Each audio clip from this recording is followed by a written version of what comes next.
everyone. It's me, Demetra Kaye of the Demetra Kaye Show here on YouTube, and a proud contributor of the African Diaspora News channel and the African Diaspora News Insider.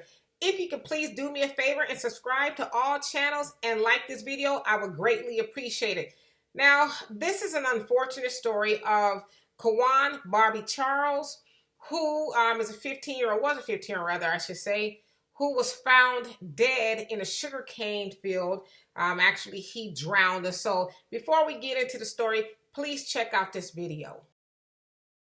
New evidence today in the case of Quawan Bobby Charles suggests that his mysterious death may have been a suicide. News 10's Britt LaFaso joins us now in the studio to tell us why the Iberia Parish Coroner says the autopsy report suggests that Charles may have killed himself. Britt. The official toxicology report says low levels of THC and alcohol were found in Charles's system when he died, and it confirmed that Charles did drown. The coroner said it's possible the THC caused hallucinations and psychosis in the teen. The report says his psychotic episode was evident by the behavior the night that he went missing. Witnesses said they saw the boy crawling in culverts the night that he went missing. Because his body was found without clothes, the coroner says his undressing further suggests he was having a psychotic episode. The report says the psychosis could have led to him drowning himself in the sugarcane ditch. The theory that Charles committed suicide comes from a statement from the family that was last seen with Charles. The Irvins told investigators Charles said he wanted to kill himself before he left their home the night of October 30th. Attorneys for Charles's family say this idea that Charles committed suicide is ridiculous. Take what's being said about Quawan with a grain of salt, because the folks that are making these statements are the same folks that are the subject of a criminal investigation to his disappearance and death. And so, in my opinion, it appears that they are trying to pass the buck and cover up for whatever they did to Quawan. I did reach out to the Iberia Parish Sheriff's Office for comments about these new findings. They said the autopsy report was added to the investigation file and that they are moving to the next phase in the investigation. Reporting for KLFY News 10, I'm Britt LaFaso. So as you just saw there, that was the explanation of what happened to Quawan Bobby Charles, and affectionately they called him Bobby. So I'll just go ahead and reiterate. On October 30th, he was discovered missing, right? His dad came home. Now, it should also be said that his dad and himself had just moved to Iberia Parish there in Louisiana, and his father came home and found Bobby missing. Now, the father right away thought that something was odd because Bobby always, whenever he left, took his dog called My Baby. That's what Bobby called his dog, My Baby. But the dog was still at the house, and so the father right away got, bad vibes, and so he didn't come home that night. But it was said that he had left with two people, one of them being his friend by the name of Irvin, and his mother, Janet. They were all together, and I guess the surveillance cameras and stuff saw them go into the house, and then all three being Bobby, Janet, and Gavin left the house. And so Bobby's father and mother went to the police and said, hey, he's missing. Now, of course, this is before they knew exactly who he left with. They said he's missing.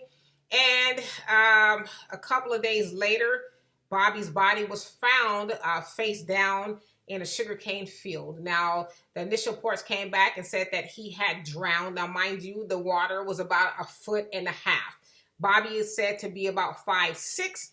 And so his attorney is saying something's not right? Now, it should also be said that Bobby's face and his head was very disfigured and brutalized. In fact, when this case first came out, they likened his case to that of Emmett Till. You guys know Emmett Till, the teenager that was murdered in 1955 by white supremacists. Okay, and so that's how his face looked. Now, obviously, we won't show it here because it's really disturbing. Now, once his body was found and they figured out who he was with, the authorities interviewed Janet and her son, and they were like, hey, we didn't see him when he left here. He didn't tell us where he was going. But of course, it later came out in regards to what they were saying, that he took some drugs and some alcohol and he fell asleep. And they said, and once he woke up like, he was pretty mad, and he just took off, and they didn't see or hear from him again. And I guess it was news to them what happened to him. So basically, they were playing dumb, like, we didn't know what happened to him. All right. Moving forward to yesterday, the authorities there said, well, from what we can see, it looks like it's a possible suicide because they said they found traces of THC and alcohol within Bobby's system. So it could be indicative of marijuana or mushrooms. They didn't know which, but they said THC and alcohol. And from what they can tell, preliminarily speaking, that it appears to be a suicide. So as you guys saw, his lawyer, Ron Haley, was like, now come on, let's do the math here. He's 5'6". They found him face down in, a sugarcane field with a 1.5 foot of water. Doesn't make a whole lot of sense. Now, also, his body was found naked, and they said too, as you guys saw, that he probably took off his clothes because he was experiencing some psychotic type of ordeal, and so it was causing him to hallucinate and all of that. This is what the coroner is saying about the death of Bobby. But again, the lawyer, and I'm with the lawyer, these things don't sound right. So what you mean to tell me is Bobby, being a black boy in Iberia Parish, Louisiana, leaves with a white woman and her white son. He's missing, and days later they find his naked, disfigured body face down in a sugarcane field, and you want us to believe that it's a suicide? Come on now. And also there was another eyewitness saying that somebody told them that it possibly was some foul play involved. There was drugs involved. They were all taking drugs, and just a whole lot of stuff that didn't really add up to it being a suicide. Now, I should also say that Janet Irvin, was recently arrested a couple of hours ago as we speak. Recently arrested, but it wasn't an arrest for murder. It was an arrest for delinquency of a minor. And I'm assuming that has to do with the drug usage that they said that Bobby was doing, because that came out of their mouth that, hey, Bobby was, they said smoking something. They didn't say what it was.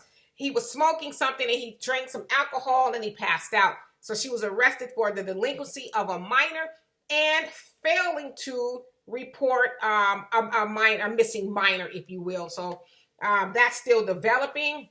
My hope is that they get up off of it and arrest that woman for murder, because from what it appears, now of course we don't know for sure, I just want to say that it appears that she and her son, and his actually her husband, I believe it was, he's also implicated, although it's kind of fuzzy to what his role may be.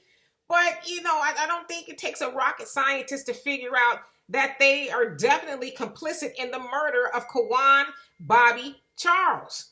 This little boy did not just leave home and, end up with these white people, and then all of a sudden he's found dead in, the middle of a sugarcane field.